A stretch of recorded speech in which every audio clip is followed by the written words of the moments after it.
If not for the names on the back of the jerseys, you can't tell which ones are not blood related to him. For everybody tuning in, this is another episode of UNK Chico. We're back. And to me, hey, it's officially football season now because it's after the 4th. Everybody that been off, they've had the hot dogs and hamburgers. They've seen all the people they didn't want to see and they did want to see. They didn't turn down people asking for money in the family and everything. Now they back in Boulder getting busy. What's going on, man? Hey, we're going to get into media day also, but let's talk about real quick getting back from the break. Oh yeah, let's man, let look. This is Uncle Chico, baby. Let's get into everything. And I gotta say this, big dog. We are a few weeks away from Uncle Chico being live on Sunday nights. Like They y'all better look, tune in. y'all might as well get ready because starting when fall camp report starts, that Sunday, July 28th, I think it is, through the rest of the season, them Sunday night live shows coming. But look, I don't want to get too far. Look, you exactly right, Chico. When you get through the 4th of July and everybody comes back for that last part of summer conditioning, it rolls Yeah. right into fall camp like that. And the other thing is, like you just mentioned, with Big 12 Media Day and all the other Power Four conferences getting ready to have their media days, it's football season when the media day starts. So 4th of July is behind us. Everybody's back for summer session 2.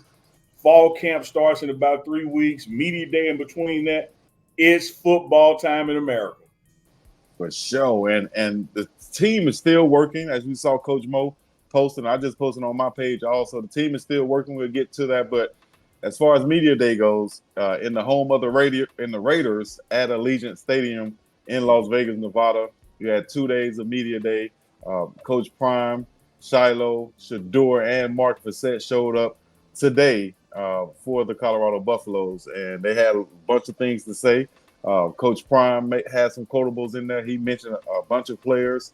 Shador talked about how coming from the FCS at Jackson State, you don't want to overlook North Dakota State. Shiloh talked about not just being a headhunter, a headache gang CEO, but he talked about finding a way to show his range and getting the ball in the air this upcoming season. What are some takeaways you took from Media Day today? Man, I love all of those. I loved Coach Prime talking about, just the magnitude of this. That this is, no matter how we try to cut and dissect this, this is literally a child's game. Like football is a sport children play, and for him to come from Fort Myers, Florida, come through HBCU coaching Little League Truth in Texas, and to be sitting there in the end zone of the Raiders Stadium to talk about football after his illustrious Hall of Fame career playing in the league. It's just this kind of full circle moment, man, that I think sometimes we take for granted because we're around it so much, that how big these moments are, in the history of the game and going forward. So to see this black man sitting in that end zone and the team he's put together in Colorado, where he's come from in Fort Myers, Florida, to where he is in Canton, Ohio, with a bust of him in the Hall of Fame, and who I believe firmly will be the first black head coach to win a national championship. It starts when he walks on that podium, is when the season starts. So I love that about it. But I'm gonna tell you something else I love, Chico, from a bigger sense.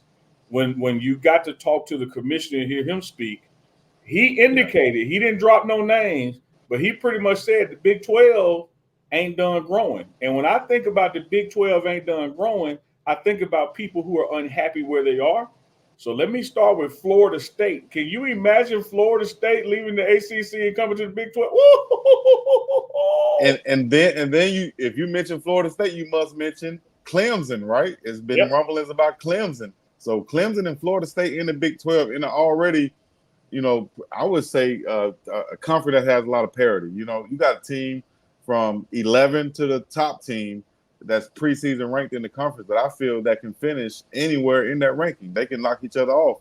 So you Yeah. bring in a Florida State or Clemson or both, that's big time conference right there. And the commissioner did say that they're in the top 3 of conferences right now. Yeah. Yeah. What So are the other 2 conferences do you think he's mentioning with the top 3 well, along with the Big 12? What's the other 2? one of them got to be SEC. That's just Mm-hmm. They're the big dog, and frankly, they're not finished growing.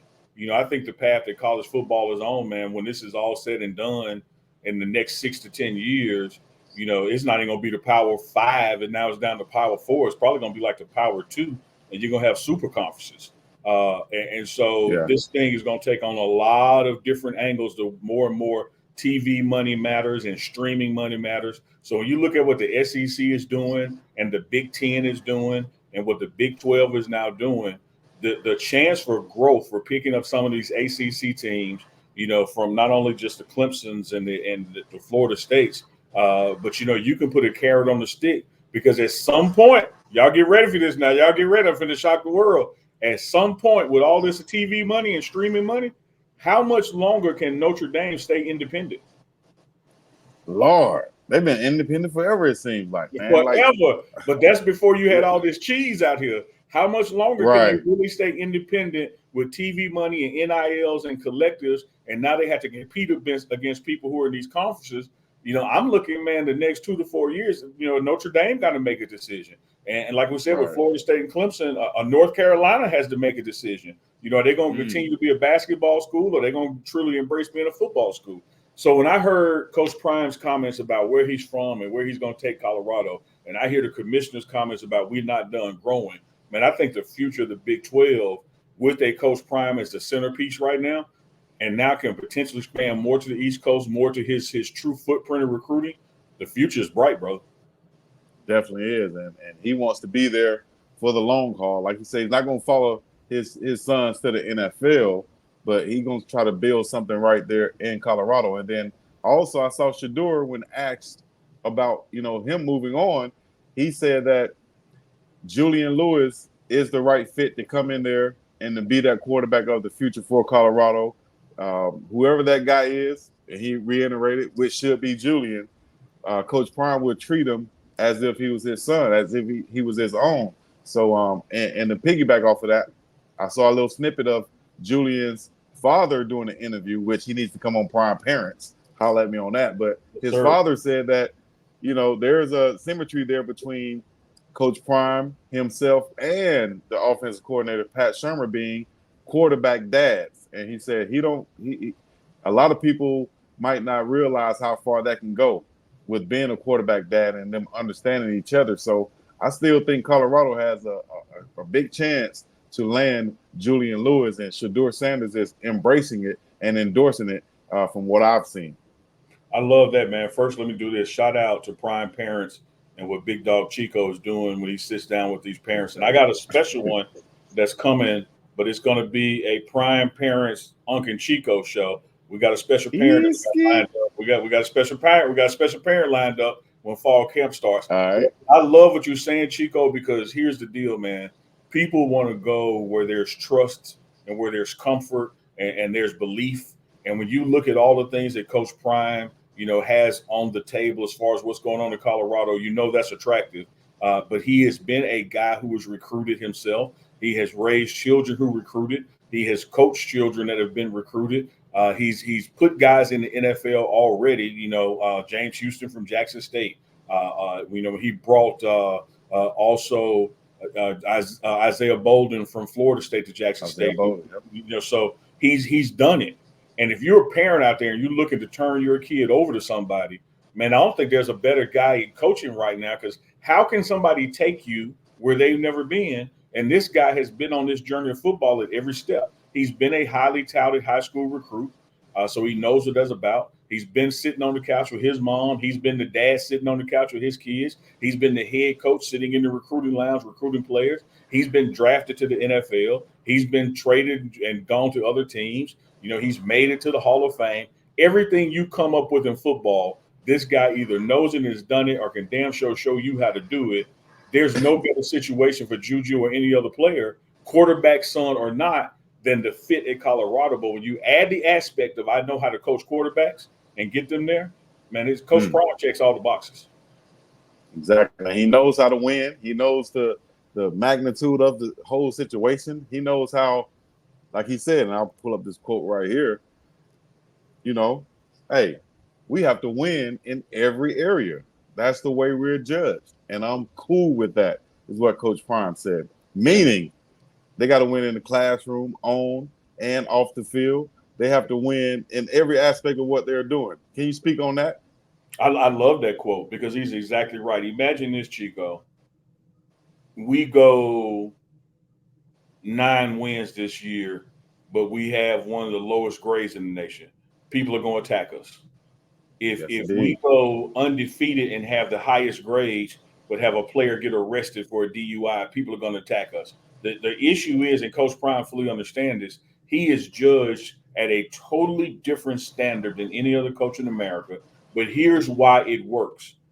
His measurement for himself exceeds what other people try to measure, meaning he holds himself more accountable than other people ever could. His expectations of his coaching and thereby his players and assistant coaches and organization is at a higher standard. But he understands, man, people are going to question everything we do. People are going to attack everything we do. Even when it's going well, we're going to be that one team that they find something. So it's my job to make sure everything is clicking.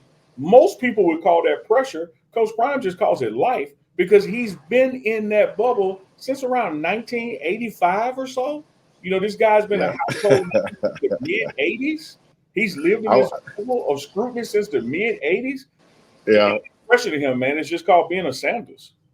I was about to say 1989 when he signed the dotted line, but actually it predates that because he was, like he said, he was the man in the Little League. Yeah. You know what I mean? And as you know, I'm not gonna brag and say I'm Coach Prime, but I understand that being the man in Little League. You know, a lot of us can understand being the man in Little League, but it stops at a certain point. A lot of people are the man in Pop Warner, but then you don't hear from them in high school. You know, who can sustain that and can go on and get a gold jacket from being a man as a little leaguer? So, and then constantly, no matter how the world changes, or technology or anything of that sort, has constantly remained himself, but also somewhat reinvents himself to become relevant. You know, to remain relevant. He left the NFL, and then right after that, he's on the NFL Network, and he's getting interviews with players that they don't give anybody else because they trust him. He leaves that and goes into coaching. Like everything, the guy's the golden goose, man. He lays golden eggs. But people, like they do LeBron, like they do LeVar Ball, like people going to take shots. People going to hate. But it doesn't bother him, man. He just keeps doing what he's doing and coaching these kids. And one of the things that you've seen, like you saw it there today with Mark Vassett, you see it the way he manages the team. If not for the names on the back of the jerseys, you can't tell which ones are not blood related to him because he treats them all the same. I know why they do it. The media will run out and find people who've left here and try to grab those stories, but they don't call up those guys that stayed and been here and fought through it and have made this team under a Coach Prime standard. Like that's where the story is. Or that he did all of them. He was. Like, you got to make one for yourself, dog. Yeah, man, just react naturally. Like he was wanting that moment that was gonna get replayed and replayed. First half was a little sloppy that first quarter, had some uncharacteristic penalties, both sides of the ball. The defense really stepped up in that second quarter, got us back in the game. We got the ball first because we deferred. If we score on this drive, when we score on this drive, ball game over, they're going to fold.